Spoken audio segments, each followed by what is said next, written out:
आणि मग राईटचं जरा आपल्याला मिशन एकदम यशस्वी झालेलं दिसतंय. सांगा सांगा, मला सुद्धा सांगा बघू, उत्सुकता लागून राहिली मलाही. अगं हळू हळू, वाघ लागला की काय मागे तुझ्या? अगं पण मला पळायचंय ना. माई आम्ही काय एन्जॉय केलंय, की मस्त जागा आहे ना आपल्या दुकानाची. अगं पण म्हणजे तुम्ही वाईमॅनकडे गेलातच नाहीत का डिझाईन साठी? अगं हो, पण आधी आम्ही दुकानाच्या जागेवर गेलो, तिथे नीट पाहणी केली, त्याच्यानंतर मग परत वाईमॅनकडे गेलो, त्यांच्याशी डिस्कस केलं आणि मग त्यांना घेऊन परत दुकानाच्या जागेवर गेलो. परत कशाला? अहो माई, आम्हाला त्यांना डिझाईनचं ब्रीफ द्यायचं होतं ना, त्यामुळे आधी एकदा आम्ही दोघी गेलो आणि मग आपापसातच खूप डिस्कशन केलं, खूप कीज पाडला, हे असं करूया, इकडे तसं करूया, तसं करूया. आणि मग पुन्हा त्यांना ब्रीफ द्यायला गेलो. मग तिथे त्यांचं डोकं खाल्लं. छान माई, त्यांनी इतके छान छान ऑप्शन्स दाखवले माहितीये. हो माई, इतकी मजा आली ना. तीच जागा पण एका डिझायनरच्या नजरेतून इतकी वेगळी वाटली आम्हाला. मी फारच एन्जॉय केलं. हो, आणि त्यांनी ना इतकं परफेक्ट समजावून सांगितलं ना आम्हाला, की डोळ्यासमोर ना असं चित्रच उभं राहिलं. ए माई, तुला जेव्हा वेळ असेल ना तेव्हा आपण जाऊया ती दुकानाची जागा बघायला. म्हणजे आधी कसं होतं आणि नंतर कसं झालं हे तुला कळायला पाहिजे ना. ते वजन कमी करण्याच्या जाहिराती असतात बघ, त्याच्यात कसं असतं, पहले तो मैं बहुत परेशान था, फिर बाद में मुझे ये मिला और उसके बाद. तसंच ना, बिफोर आफ्टर तसं. कळलं कळलं. आता पुढची स्टेप काय आहे? सतीश ते सगळं मॅनेज करतोय ग, म्हणजे डीलर्सशी बोलणं वगैरे. पण आम्ही सध्या विजयाने तयार केलेल्या वस्तूंवर कॉन्सन्ट्रेशन करतोय. रेडीमेड मालाची डिलिव्हरी कशी फटाफट होईल, पण आम्हालाच वेळ लागणार आहे. हो बर.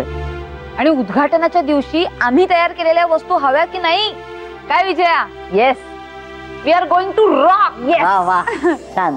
काय काय? हे आणि हे नाही नाही, कर कर कर.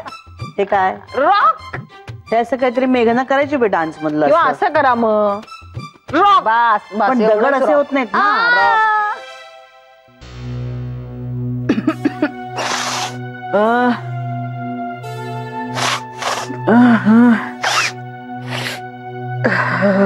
आओ आओ, तुमचं हे जे काय सू सू करताय ना तुम्ही, ते बंद करा. हो हौस आलीये का मला?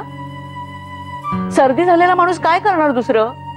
अहो म्हणूनच ना मी हे काबुली चणे खातेय, त्याने सर्दी कमी होते असं म्हणतात.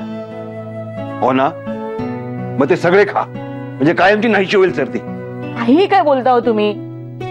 आणि तुम्ही ना आता शांत बसा इथे. किती अस्वस्थ आहात मगासपासून. नानासाहेबांचा फोन नाही आला. हो तुम्ही त्यांना टूर बद्दल सगळं सांगितलंयत ना?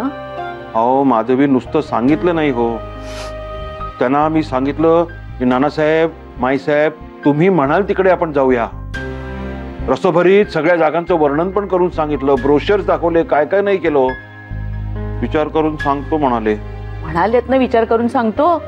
हो किती घाई तुम्हाला, थोडा तरी वेळ द्या त्यांना विचार करायला. माधवी, तुम्हाला कळत कसं नाही हो, प्रत्येक क्षण महत्वाचा आहे. उद्या समजा माझ्या पुन्हा एकदा छातीत कळ आली, माझं काही बरं वाईट झालं तर सगळंच राहून जाईल ना. झालं परत तुमचं सुरू. काही छातीत कळबीळ येत नाहीये. हे असले तुम्ही काहीतरी विचार करत असता ना, म्हणून नेहमी बेचैन असता. अहो ज्या सुखासाठी आयुष्यभर तुम्ही वणवण केली ते सुख आता मिळालंय ना, मग उपभोगा की. हे बघा, मी तर म्हणते निवांत बसा आता. जेव्हा बोलावंसं वाटतं तेव्हा बोला, नाही बोलावंसं वाटणार तेव्हा शांत बसा, पण ही अशी दगदग करू नका. नाही हो, पण माधवी मी आतून खूपच म्हणजे बेचैन आहे हो. बघा ना, काहीच नीट होत नाहीये.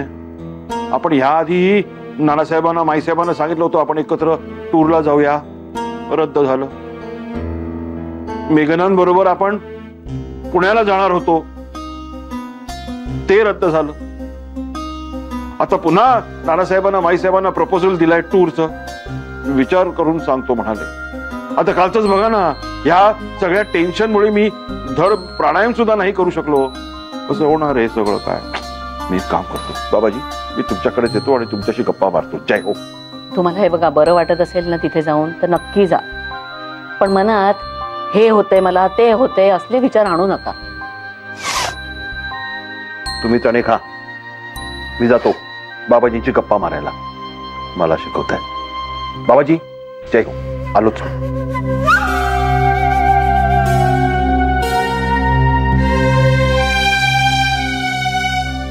आता बाबाजी काय सांगणार यांना? शांती ही आपल्या मनामध्ये असते, तीच यांना दिसत नाहीये. त्याला बाबाजी तरी काय करणार?